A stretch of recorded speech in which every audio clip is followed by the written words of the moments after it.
Pour terminer cette partie du cours, nous allons parler des niveaux. Alors on a déjà fait un graphe à partir d'une description d'un problème et comme on l'a vu sur cette diapositive par exemple, le résultat n'est pas très agréable à voir, pas très lisible, et il est important de pouvoir créer des graphes qui soient lisibles et utilisables par la suite. C'est pour cela qu'on a l'algorithme des niveaux, ou bien encore l'algorithme d'ordonnancement par niveau. Bien, qu'est-ce que c'est qu'un niveau? On va dire que dans un graphe sans circuit, on appellera niveau d'un sommet la longueur du plus long chemin arrivant à ce sommet.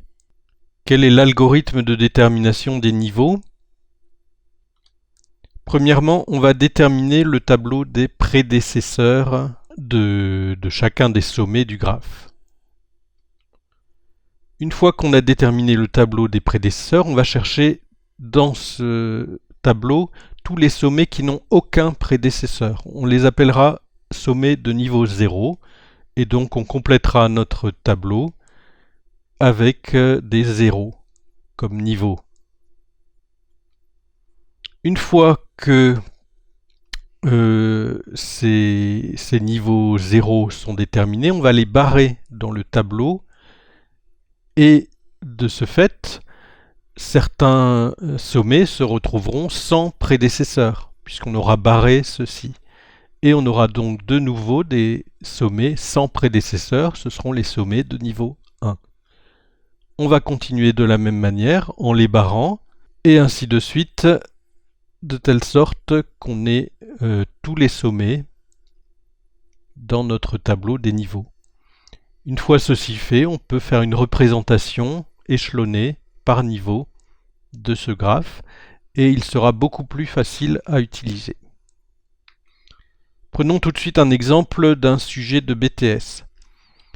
Voici un tableau qui est extrait d'une grille qui représente les différents points d'une ville, A, B, C, D, etc., reliés par des lignes de transport en commun, et à chaque fois on a la durée des trajets en minutes.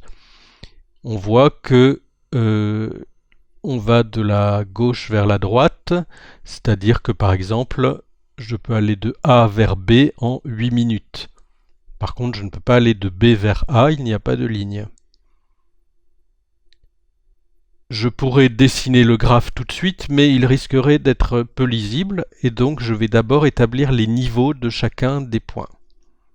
Pour établir les niveaux, eh bien, il s'agit tout d'abord de trouver les prédécesseurs. Quels sont les prédécesseurs de A, c'est-à-dire quels sont les points à partir desquels je peux aller jusqu'à A. Eh bien, on voit qu'il y a une ligne qui va de D jusqu'à A en 10 minutes. D est le seul prédécesseur de A. Quels sont les prédécesseurs de B? Eh bien, pour aller à B, je peux partir de G, de F ou de A. A, F et G sont donc les prédécesseurs de B. De même, les prédécesseurs de C sont D. D n'a aucun prédécesseur. E a un seul prédécesseur B. F, C, G, A et C. Une fois qu'on a déterminé tous les prédécesseurs, eh bien, on s'interroge quels sont les sommets qui n'ont aucun prédécesseur. Dans notre tableau, on n'en a qu'un seul, c'est le sommet D. Donc on lui attribue le niveau 0. Alors, étant donné que le D se retrouve chez A et chez C, on le supprime. Du fait, A et C n'ont plus de prédécesseurs, ce sont donc des points de niveau 1. Et on va barrer tous les A et tous les C, c'est-à-dire pour F, G et en partie pour B. Il nous reste donc F et G qui n'ont plus de prédécesseurs et qui sont donc de niveau 2.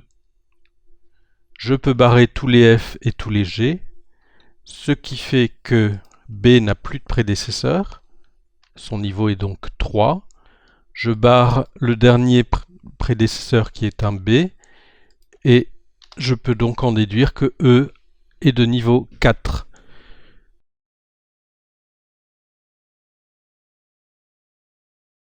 Une fois que tous les niveaux ont été établis, je peux faire un graphe en disposant tous les éléments l'un après l'autre en fonction de leur niveau, par exemple de la gauche vers la droite, comme sur ce graphique.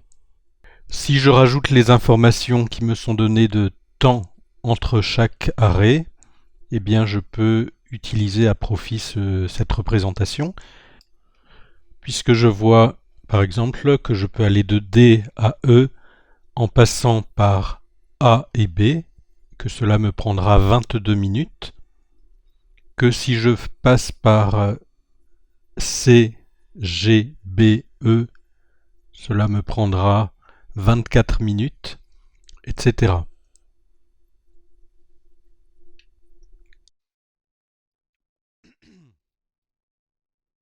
Alors, continuons à illustrer cette notion difficile sur un deuxième exemple.